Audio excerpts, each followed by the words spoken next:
Hello beautiful people, I hope you all are doing extremely nice. Welcome back to another vlog. ಇವತ್ತು ನನ್ನ ಗಾಡಿಗೆ ಕೆಲವೊಂದು accessories ಹಾಕ್ಸಿದ್ದೀನಿ. ಯಾವ್ದು accessories ಅಂದರೆ ಮೋಟೋ ಕೇರ್ದು. ಸೊ ಕಂಪ್ಲೀಟ್ ನನ್ನ ಗಾಡಿ ಇವಾಗ ಏನು ನೋಡ್ತಾ ಇದ್ದಾರಲ್ಲ ಇದು ಬಂದ್ಬಿಟ್ಟು ಮೋಟೋ ಕೇರ್ ಆಕ್ಸೆಸರೀಸ್ ಇದೆ. ಸೊ ಯಾವುದೇ ಥರ ವರ್ಕ್ ಮಾಡುತ್ತೆ ಅದ್ರದ್ದು ಫಂಕ್ಷನ್ ಏನಂತ ತೋರಿಸ್ಕೊಡ್ತೀನಿ ನಿಮಗೆ. ಓಕೆ, ಫಸ್ಟ್ ಥಿಂಗ್ಸ್ ಫಸ್ಟ್ ಮುಂದ್ಗಡೆ ನೋಡೋದಾದ್ರೆ ನಮಗೆ ಹೆಡ್ಲೈಟ್ ಗ್ರಿಲ್ ಕಾಣಿಸುತ್ತೆ. ಇದು ಹೆಡ್ಲೈಟ್ ಗ್ರಿಲ್ ಏನು ಮಾಡುತ್ತೆ ಗೊತ್ತಾ, ಹೆಡ್ಲೈಟ್ನ ಪ್ರೊಟೆಕ್ಟ್ ಮಾಡುತ್ತೆ. ನೋಡ್ಬೋದು ಕ್ವಾಲಿಟಿ ಕೂಡ ಸಖತ್ತಾಗಿದೆ, ಅಂದರೆ ಒಳಗಡೆ ಹೋಗಲ್ಲ ಏನೇ ಮುಂದೆ ಬಂದರೂ ಕೂಡ. ಇವಾಗ ನಾವು ಫಾರೆಸ್ಟ್ ಅಲ್ಲಿ ಇಲ್ಲಿ ಆಫ್ ರೋಡಿಂಗ್ ಮಾಡ್ತಾ ಇರ್ತೀವಿ. ಸೊ ಆಫ್ ರೋಡಿಂಗ್ ಮಾಡ್ತಾ ಇರೋ ಟೈಮಲ್ಲಿ ಏನಾಗುತ್ತೆ, ಮುಂದ್ಗಡೆ ಗಿಡಗಳೆಲ್ಲ ಇರುತ್ತೆ, ಆ ಗಿಡಗಳನ್ನೆಲ್ಲ ಇದನ್ನು ಬೇರ್ ಮಾಡ್ಕೊಳ್ಳುತ್ತೆ. ಅಂದರೆ ಡೈರೆಕ್ಟಾಗಿ ಹೆಡ್ಲೈಟ್ಗೆ ಟಚ್ ಆಗಿಬಿಡಲ್ಲ. ಇಲ್ಲ ಅಂತಂದರೆ ಸ್ಕ್ರಾಚಸ್ ಆಗೋ ಚಾನ್ಸಸ್ ಇರುತ್ತೆ ಅಥವಾ ಒಡೆದೋಗೋ ಚಾನ್ಸಸ್ ಇರುತ್ತೆ. ಅದಾದಮೇಲೆ ಹಂಗೆ ಕೆಳಗಡೆ ಬಂದರೆ ನಾವು ಫೋರ್ ಪ್ರೊಟೆಕ್ಟರ್ ಇದು. ಅಂದರೆ ಇವಾಗ ನಾವು ಆಫ್ ರೋಡಿಂಗ್ ಮಾಡ್ತಿರ್ಬೇಕಾದ್ರೆ ಕಲ್ಲು ಅಥವಾ ಗಿಡ ಏನಾದರೂ ಬಡಿದ್ರೆ ಇಲ್ಲಿ ಸ್ಕ್ರಾಚಸ್ ಆಗುತ್ತೆ ಹಿಂದ್ಗಡೆ. ಇದು ಬಂದ್ಬಿಟ್ಟು ಮೆಟಲ್ದು, ಕಂಪ್ನಿಯಿಂದ ನಮಗೆ ಪ್ಲಾಸ್ಟಿಕ್ ಬರುತ್ತೆ. ಇವಾಗ ನಾನು ಹಾಕೊಂಡಿರೋದು ಮೆಟಲ್ದಿದೆ ಇದು. ಆಮೇಲೆ ನೀವು ಇಲ್ಲಿ ನೋಡ್ಬೋದು ಕೂಲೆಂಟ್ ಆಯಿಲ್ ಗಾರ್ಡ್ ಕೂಡ ಹಾಕ್ಸ್ಕೊಂಡಿದ್ದೀನಿ. ಇವಾಗ ಕಂಪ್ನಿಯಿಂದ ಏನು ಸ್ಟಾಕ್ ಬರುತ್ತಲ್ಲ ಅದ್ರ ಮೇಲೆ ಇದು ಕೂತ್ಕೊಳ್ಳುತ್ತೆ. ಸೊ ಇಫ್ ಏನಾದರೂ ಗಾಡಿ ಬಿತ್ತು ಮಾಡ್ತು ಕಲ್ ಮೇಲೆ ಅಂತಂತಂದರೆ ಇದು ಒಡೆದೋಗೋ ಚಾನ್ಸಸ್ ಇರುತ್ತೆ. ಇದಾದರೆ ಅಟ್ಲೀಸ್ಟ್ ಪ್ರೊಟೆಕ್ಟ್ ಮಾಡುತ್ತೆ. ಸೊ ನಮ್ಮ ಕೂಲೆಂಟು ಸೇಫ್ ಆಗಿರುತ್ತೆ. ಆಮೇಲೆ ಇಲ್ಲಿ ನೋಡ್ಬೋದು ನೀವು ಡಿಸ್ಕ್ ಆಯಿಲ್ ಕ್ಯಾಪ್ನ ಹಾಕೊಂಡಿದ್ದೀನಿ. ಇದು ಬಂದುಬಿಟ್ಟು ಸ್ಟಾಕಲ್ಲಿ ಏನೂ ಬರಲ್ಲ ನಮಗೆ, ಗಾಡಿ ಇದು ಕೂಡ ಮೆಟಲ್ದೇನೆ.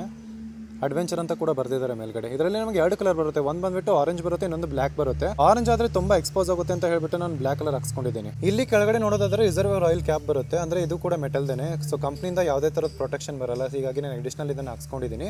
ಕೆಳಗಡೆ ಕೂಡ ಇನ್ನೊಂದು ಪ್ರೊಟೆಕ್ಷನ್ ಬರುತ್ತೆ, ಇದು ಕೂಡ ಮೆಟಲ್ದೇನೆ. ಆಮೇಲೆ ಕೆಳಗಡೆ ನೋಡೋದಾದ್ರೆ ಸೈಡ್ ಮೊನೋಗ್ರಾಮ್ ಬರುತ್ತೆ, KTM ಅಂತಾನೆ ಹೇಳ್ಬಿಟ್ಟು. ಇದು ಬಂದ್ಬಿಟ್ಟು ಎರಡು ಕಲರ್ ಬರುತ್ತೆ, ಒಂದು ಬಂದ್ಬಿಟ್ಟು ಬ್ಲ್ಯಾಕ್, ಇನ್ನೊಂದು ಆರೆಂಜ್. ಸೊ ಆರೆಂಜ್ ತುಂಬ ಸಖತ್ತಾಗಿ ಕಾಣಿಸುತ್ತೆ ಅಂತ ಹೇಳ್ಬಿಟ್ಟು ಇದನ್ನ ಹಾಕೊಂಡಿದ್ದೀನಿ. ಆಮೇಲೆ ಎನನ್ಸ್ ಕೂಡ ಸಖತ್ತಾಗಿ ಕಾಣಿಸ್ತಿದೆ ಗಾಡಿ. ಬ್ಯಾಕ್ ಅಲ್ಲಿ ನೋಡೋದಾದ್ರೆ ಪಿಲಿಯನ್ ಫುಟ್ ರೆಸ್ಟ್, ಅಂದ್ರೆ ಕಂಪನಿಯಿಂದ ಬರೀ ಇದು ಮಾತ್ರ ಬರುತ್ತೆ. ಇದು ನಮ್ಮ ಹೀಲ್ಗೆ ಎಕ್ಸ್ಟ್ರಾ ರೆಸ್ಟ್ ಕೊಡುತ್ತೆ. ಅಂದ್ರೆ ನಾವು ತುಂಬಾ ಟೂರಿಂಗ್ ಮಾಡ್ತಿದ್ರೆ ಯಾರು ಪಿಲಿಯನ್ ಕೂತ್ಕೊಂಡ್ರೆ ಅವ್ರಿಗೆ ಅದು ತುಂಬಾ ಯೂಸ್ಫುಲ್ ಆಗುತ್ತೆ. ಹಿಂದ್ಗಡೆ ನೋಡೋದಾದ್ರೆ ಸ್ವಿಂಗ್ ಆರ್ಮ್ ಪ್ರೊಟೆಕ್ಷನ್, ಇದು ಬಂದ್ಬಿಟ್ಟು ನಮಗೆ ಪ್ಲಾಸ್ಟಿಕ್ ಬರುತ್ತೆ. ಅಂದ್ರೆ ತುಂಬಾ ಜನ ಅನ್ಕೊಂತಿರ್ತಾರೆ ಮೆಟಲ್ ಹಾಕ್ಸ್ಕೋಬೇಕು, ಮೆಟಲ್ ಚೆನ್ನಾಗಿರುತ್ತೆ ಅಂತ.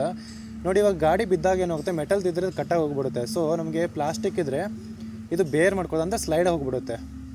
ಆಮೇಲೆ ಮುಂದೆ ಫೋಕ್ ಸ್ಲೈಡರ್ಸ್ ಕೂಡ ಅಷ್ಟೇ, ಅದು ಕೂಡ ಪ್ಲಾಸ್ಟಿಕ್ ಬರುತ್ತೆ. ಬಟ್ ಪ್ಲಾಸ್ಟಿಕ್ ಇದ್ರೂ ಕೂಡ ಬಿಲ್ಡ್ ಕ್ವಾಲಿಟಿ ಸಖತ್ತಾಗಿದೆ. ಇದು ಕೂಡ ಲೆಫ್ಟ್ ಅಂಡ್ ರೈಟ್ ಎರಡು ಕಡೆ ಬರುತ್ತೆ. ಅದ್ರ ಜೊತೆಗೆ ಇಲ್ಲೊಂದು ಸೈಡ್ ಮೊನೋಗ್ರಾಮ್ ನೋಡಬಹುದು, ಲೆಫ್ಟ್ ಸೈಡ್ ಅಲ್ಲಿ KTM ಅಂತ. ತುಂಬಾ ಎನ್ಹಾನ್ಸ್ ಆಗಿದೆ ಇದರಿಂದ, ಯಾಕಂದ್ರೆ ಎಲ್ಲ ಫುಲ್ ಬ್ಲ್ಯಾಕ್ ಇದೆಯಲ್ಲ. ಓಕೆ, ಇದು ಬಂದ್ಬಿಟ್ಟು ಪೈಪ್ ಕ್ಯಾರಿಯರ್ ಅಂತ ಹೇಳ್ತಾರೆ. ಇದರಲ್ಲಿ ಟೋಟಲ್ ಆಗಿ 3 ತರ ಇದೆ. ಸೊ ನಾನು ಹಾಕ್ಸ್ಕೊಂಡಿದ್ದು ಪೈಪ್ ಕ್ಯಾರಿಯರ್, ಯಾಕಂತಂದ್ರೆ ಬಿಲ್ಡ್ ಕ್ವಾಲಿಟಿ ಚೆನ್ನಾಗಿದೆ, ಮೇಲೆ ಪ್ರೊಟೆಕ್ಷನ್ ಎಕ್ಸ್ಟ್ರಾ ಬರುತ್ತೆ ಇದಕ್ಕೆ. ಇದು ಪೈಪ್ ಒಳಗಡೆ ಹೋಗ್ಬಿಟ್ಟು ಇದ್ರ ಮೇಲೆ ನಮಗೆ ಗ್ರಾಬ್ ಹ್ಯಾಂಡಲ್ ಬರುತ್ತೆ, ಹೀಗಾಗಿ ಇದನ್ನ ಹಾಕ್ಸ್ಕೊಂಡಿದ್ದೀನಿ. ಅದ್ರ ಜೊತೆ ಹಿಂದ್ಗಡೆ ನಮಗೆ ಪಿಲಿಯನ್ ಬ್ಯಾಕ್ ರೆಸ್ಟ್ ಕೂಡ ಸಿಗುತ್ತೆ. ಅದು ಬಾಕ್ಸ್ ಅಲ್ಲಿ ಅದನ್ನು ಕೂಡ ತೋರಿಸ್ತೀನಿ ನಿಮಗೆ. ಇವಾಗ ಸದ್ಯಕ್ಕೆ ನಾನು ಯಾವ್ದು ಟೂರಿಂಗ್ ಮಾಡ್ತಾ ಇಲ್ಲ. ಟೂರಿಂಗ್ ಏನಾದ್ರು ಪಿಲಿಯನ್ ಜೊತೆ ಹೋದ್ರೆ ಅದನ್ನ ಹಾಕ್ಸ್ಕೊಬಹುದು. ಸೊ ಇಲ್ಲಿದೆ ನೋಡಿ, ಇದು ಕೂಡ ಮೋಟೋ ಕೇರ್ ಕಂಪ್ನಿಯಿಂದಾನೇ ಬರುತ್ತೆ. ಇದು ಕೂಡ ಲೆದರೇಟ್ ಕುಶನಿಂಗ್ ಬರುತ್ತೆ. ಇದನ್ನ ಈ ತರ ಇಲ್ಲಿ ಕೂರಿಸ್ಕೊಂಡು 2 ಸ್ಕ್ರೂ ಹಾಕೊಂಡ್ರೆ ಮುಗೀತು. ಸೊ ಇದು ಕೂತಾಗ ಈ ತರ ಕಾಣಿಸುತ್ತೆ. ನಮ್ಮ ಸ್ಟ್ಯಾಂಡ್ ಬಂದ್ಬಿಟ್ಟು ಇಷ್ಟೇ ಚಿಕ್ಕದಾಗಿರುತ್ತೆ, ಇದು ಸಾಕಾಗಲ್ಲ, ಹೀಗಾಗಿ ಇದನ್ನೊಂದು ಎಕ್ಸ್ಟೆಂಡರ್ ಹಾಕ್ಸ್ಕೊಂಡಿದ್ದೀನಿ. ಸೊ ಕೆಳಗಡೆ ಕಲ್ಲು ಅದು ಇಡಬೇಕಂತ ಯಾವುದೇ ಥರ ಟೆನ್ಷನ್ ಇರಲ್ಲ, ಹೀಗಾಗಿ ಇದನ್ನೊಂದು ಎಕ್ಸ್ಟೆಂಡರ್ ಹಾಕ್ಸ್ಕೊಂಡಿದ್ದೀನಿ. ಇದು ಕೂಡ ಮೋಟೋ ಕೇರ್ ಕಂಪ್ನಿ, ಆಮೇಲೆ KTM ಬ್ರ್ಯಾಂಡಿಂಗ್ ಕೂಡ ಮಾಡಿದ್ದಾರೆ, ನೋಡ್ಬೋದು ನೀವು ಇಲ್ಲಿ. So finally the last and best crash guard with sliders ಕೂಡ ನೋಡ್ಬೋದು ನೀವು. ಇದು ಕೂಡ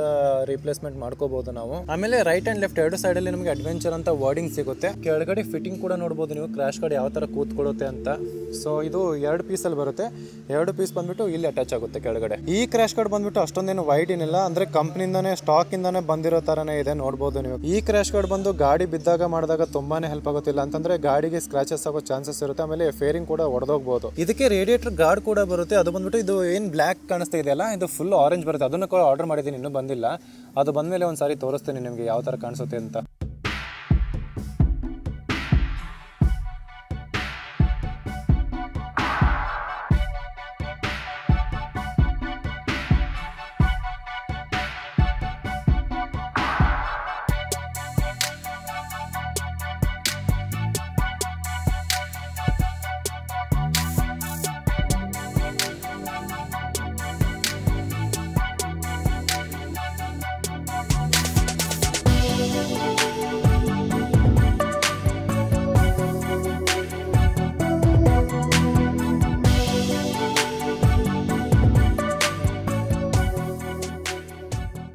ಇದೇ ಥರ ನಿಮಗೆ ಆಕ್ಸೆಸರೀಸ್ ಬೇಕು ಅಂತಂದ್ರೆ, ಅಂದರೆ ಈ ಗಾಡಿಗೆ ಅಂತ ಅಲ್ಲ, ತುಂಬಾ ಗಾಡಿಗಳಿಗೆ ತುಂಬಾ ವೆರೈಟೀಸ್ ಆಫ್ ಆಕ್ಸೆಸರೀಸ್ ಇದೆ ಅವ್ರ ಹತ್ರ. ಆಮೇಲೆ ಮೋಟೋ ಕೇರ್ ಲಿಂಕ್ ಅನ್ನು ಕೂಡ ನಾನು ಡಿಸ್ಕ್ರಿಪ್ಷನ್ಸ್ ಅಲ್ಲಿ ಹಾಕಿರ್ತೀನಿ, ನೀವು ಹೋಗಿ ಚೆಕ್ಔಟ್ ಮಾಡ್ಕೋಬಹುದು. ನಿಮ್ಮ ಗಾಡಿಗಳನ್ನ ಸೆಲೆಕ್ಟ್ ಮಾಡ್ಕೊಂಡು ಆಮೇಲೆ ಅಲ್ಲಿಂದ ನೀವು ಆರ್ಡರ್ ಕೂಡ ಮಾಡ್ಕೋಬಹುದು. ಓಕೆ, ಐ ಹೋಪ್ ವಿಡಿಯೋ ನಿಮ್ಗೆ ಇಷ್ಟ ಆಗಿದೆ ಅಂತ ಅನ್ಕೊಂಡಿದ್ದೀನಿ. ವಿಡಿಯೋ ಇಷ್ಟ ವಿಡಿಯೋನ ಲೈಕ್ ಮಾಡಿ, ಚಾನಲ್ ಸಬ್ಸ್ಕ್ರೈಬ್ ಮಾಡಿ, ಹಾಗೆ ನಾನು ಇನ್ಸ್ಟಾಗ್ರಾಮ್ ಅಲ್ಲಿ ಫಾಲೋ ಮಾಡೋದನ್ನ ಮರಿಬೇಡಿ.